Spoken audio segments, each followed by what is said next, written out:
जिंदगी एक मुश्किल सफर है, मुश्किल सफर है जिंदगी एक। अल्लाह इस सफर की इन सख्तियों, इन तंगियों, इस सिलसिले के बारे में कुरान में ही फरमाता है। औज़ु बिल्लाहि मिनश शैतानिर रजीम, बिस्मिल्लाहिर रहमानिर रहीम। इन्नका कादिहुन इला रब्बिका कदहन। ऐ इंसान, मैं जानता हूँ कदहन मुश्किल है, बहुत मुश्किल है जिंदगी। फमुलाकी, ये मुलाकातें रब के साथ जो होनी हैं ये बड़ी मुश्किलात से गुजरा। अल्लाह कहता है मैं जानना इस चीज में। देखें, जो हम जंगी आदमी हैं, बहुत जिंदगी एक मोमिन की बहुत जंगों से गुजरती है। तो क़यादत का एक सबसे बड़ा मसला ये है कि वो बात नहीं कर सकता लोगों से। लीडर तहरीक के शुरू में भी और वसत में भी और इंतहा में भी लोगों से बात नहीं कर सकता। उसकी बात सिर्फ एक ही जहत में होती है और वो अल्लाह है। तो इंसान को एक लेवल पर दुनिया का कोई बंदा नहीं हौसला दे सकता। वो अल्फाज इस दुनिया में नाकिस हैं जो अल्लाह के गुलाम को, अल्लाह के शेर को दुनिया के अंदर वो हौसला देते हैं। मखलूक एक लिहाज से तो कामिल है, मा तरा फी खल्क़ि रहमान मिन तफावुत के मिज़दाक़, मगर एक लिहाज से इसमें वो नक्स हमेशा रहेगा जो इंसान में वो क्यूरियोसिटी, वो तजस्सुस पैदा करती रहेगी कि नक्सु फिल अशिया यतलुबुल कमाल, चीज़ों के अंदर जो नक्स है वो उससे हायर एक्सीलेंस, हायर कमाल, उससे बड़ी कमाल की चीज़ों की तलाश के लिए उसकी कदमों को बाहर निकालता है। अल्लाह के पास जाने की एक सबसे बड़ी वजह यह है, दुनिया इस कलेजे को ठंडा नहीं कर सकती। बड़े से बड़ा शख्स नहीं ठंडा कर सकता। वो एक ताल्लुक है, वो रब के साथ ही रहेगा। मुश्किल सफ़र है जिंदगी, एक मुश्किल सफ़र, मगर गाफिल के लिए नहीं, जाहिल के लिए नहीं। शऊर का एक ऐसा बूंद हमारे पास है, हमारे कबीले के पास, जिसके बारे में इमाम शाफी रहमतुल्लाह अलैह ने फरमाया है कि अगर इन बादशाहों को पता चल जाए ना हमारे पास क्या है, हमारे से मैं तो जूतियां उठाने वाला हूँ, ये बड़े जो बैठे हैं यहाँ पे, तो ये हाथी घोड़े लेके आ जाएंगे हमसे चोरी करने के लिए। शऊर का एक ऐसा, इस इल्म का, इस शऊर का, इस पर्सपेक्टिव की एक ऐसी गहराई है जैसे हम भी नहीं बयान कर सकते। रक्स है इसके अंदर एक दिल का जो हम बयान नहीं कर सकते, मगर इसके साथ एक ऐसी कड़वाहट भी जुड़ी है, एक ऐसा जहर का प्याला है जिस हलक से उतार के इस कलेजे तक जाता है उसको मुनव्वर करने के लिए, जिसमें तन्हाइयों के बाब हैं, गुमनामियां हैं, दर्द है, जंगें हैं, कर्ब है, हम इसलिए बातें चाहिए होती हैं इंसान को, बातें, और वो बातें सिर्फ और सिर्फ अल्लाह से ही मिल सकती हैं। और माँ काना लिबशर नहीं युकल्लिमुहुल्लाह, हुन अल्लाह बंदियां दे नाल गल नहीं करता। खत्म हो गया वो सिलसिला। अब कुरान है हमारे पास। बस इस दुनिया में काफर हो मुसलमान, उस एहसान के दर्जे तक पहुंचने के लिए जहां अंताबुदल्लाह का अन्ना कतरा कि दिखती हो, इंसान को दिखना शुरू हो जाए, वो माफौकल फितरत महसूस करना शुरू करे।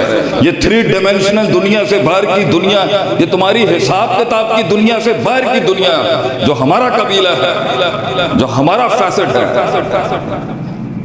उसके लिए सिवाय कुरान के और कुछ नहीं है हमारे। ठीक है, फाल हम फजूर हम इल्हाम को मानते हैं कि अल्लाह इंसान के दिल पे इल्का करता है, ऐसे उसको गाइड करता है कि ये ठीक है, ये, मगर फिर बड़ा जुमला यही है कि इंसान को अगर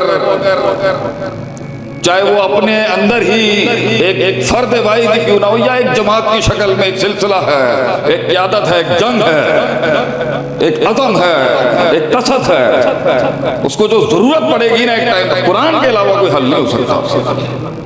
कोई हल नहीं है सिवाय कुरान। और कुरान से मुराद मा अंज़लल्लाह, वही जो है लेकिन महफिल अहले कुरान की है तो कुरान पे ही जोर दूंगा, इबारत को से मुराद दोनों ही लीजिएगा। इसलिए जिंदगी के बड़े मुश्किल वक्तों में जब इस रोशनी की तरफ अल्लाह ने हमें दावत दी, इस कुरान ने हमारी बहुत मदद की। मा फर्रतना फिल किताबि मिन शै, अल्लाह फरमाता है कोई चीज नहीं छोड़ी इस कुरान ने, तेरी जो जरूरत है तू बढ़ाता जा, हम भी बहस और मौजूआत बढ़ाते जाएंगे। इन्ना हाज़ल कुरान यहदी लिल्लती हिया अक़वम, और जो कुरान से दलील बनाता है अपनी जिंदगी की, इसको बुनियाद बनाता है अपनी जिंदगी की, हर रूहानी, जिस्मानी, इंफरादी, इज्तिमाई, सियासी, रियाजी, सियासी, इखवानी, माशरती, मईशी, जिस नहज के ऊपर भी वो बुनियाद इसको बनाएगा। अल्लाह कहता है अक़वम, वो सबसे मजबूत और स्ट्रॉन्ग सहारा है, सबसे हाईएस्ट रैशनैलिटी अगर कहीं खड़ी है तो वो कुरान में खड़ी है, ये नहीं पिट सकती कभी। और यही शायद मेरी जिंदगी का मिशन भी था कि मैं उन ऐवानों के अंदर कुछ नहीं भी कर सका ना, आयत सुना के आ जा। लोगों ने, आपने हमारे साथ मोटिवेशनल स्पीकर का टैग लगा दिया, हालांकि हम मिट्टी तो मदरसे की हैं, आपने हमारे साथ ये टैग लगा दिया। हमने तो सिर्फ अंदर जाने के लिए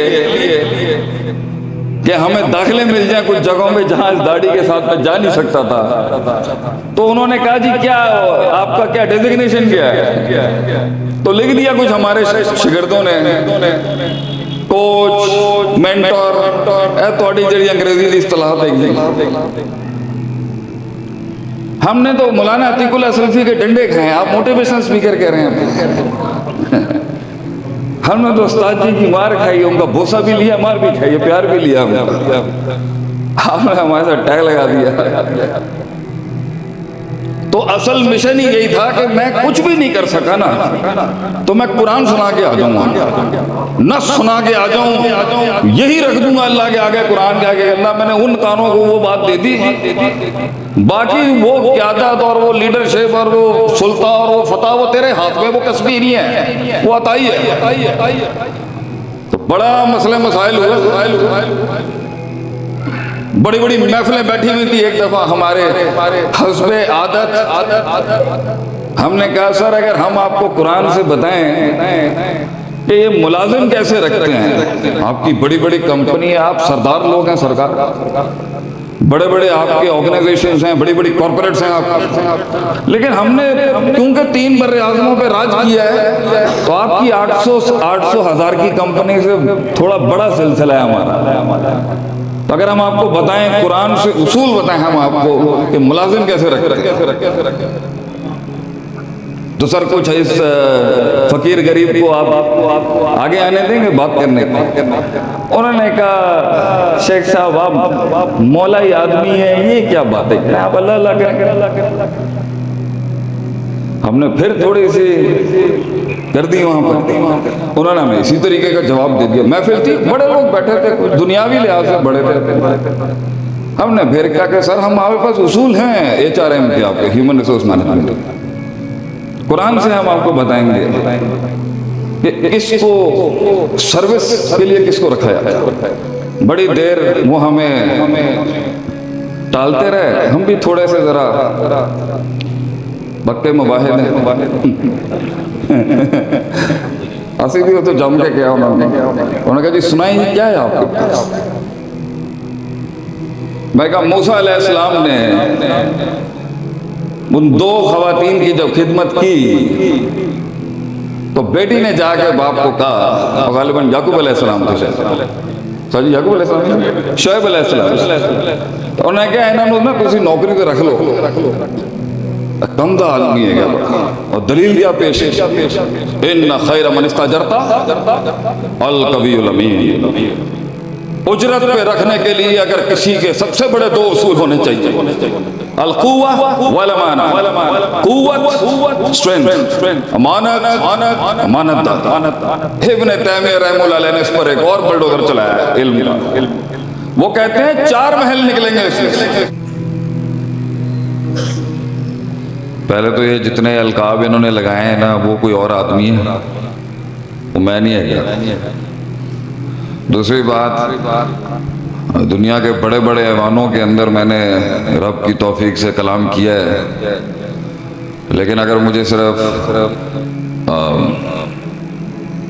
शेखुल मशाइख और उस्तादुल असातिज़ा शेखुल हदीस हाफिज़ मसूद आलम साहब की सिर्फ जूतियाँ भी उठानी पड़ती ना, तो मैं कल्ला आ जाता सिर्फ है कम करन वास्ते। इस महफिल में आने के लिए सबसे बड़ा हुस्न मेरे पीछे बैठा हुआ है, मैं नहीं हूँ वो। दूसरी बात, वहाँ कलाम करना कोई बड़ी बात थोड़ी है, वहाँ के तो हम शेर हैं। एने बड़े जड़े बैठे ने इन्हों के अगे गल करना मुश्किल काम है गया। तो आज मैं बड़ी सख्त आजमाइश से गुजरूंगा, क्योंकि मैंने अक्सर उन जुम्मों से भी और खिताबों से भी इनकार किया जहाँ हमारे साथ बैठे होते थे। मैंने खलीलमान लखवी साहब के सामने हाफिज़ुल्लाह कभी नहीं जुम्मा पढ़ाया,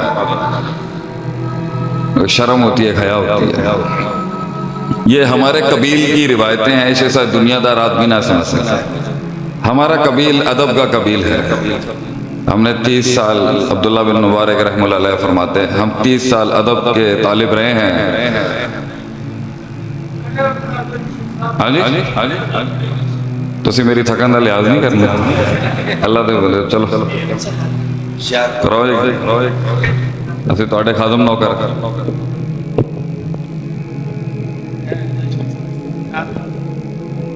बुजुर्ग बैठे हैं, थोड़ा जरा ख्याल रखो।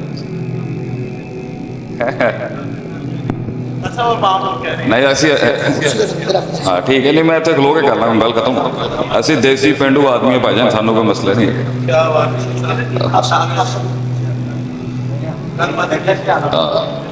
हमारे फ़न खिताबत का सबसे बड़ा उसूल और सबसे बड़ा अदब है कि खिताबत जो है वो बड़ों से पूछे बगैर नहीं करनी चाहिए। साजी तुहाडी इजाज़त है, मैं शुरू कर लूँ।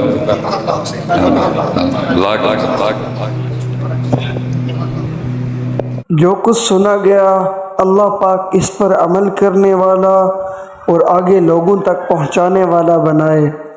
मज़ीद इस्लाही बयानात के लिए हमारे YouTube channel Sheikh Atif reminder को सब्सक्राइब करें और वीडियो को लाइक करें। जज़ाकल्लाहु खैर।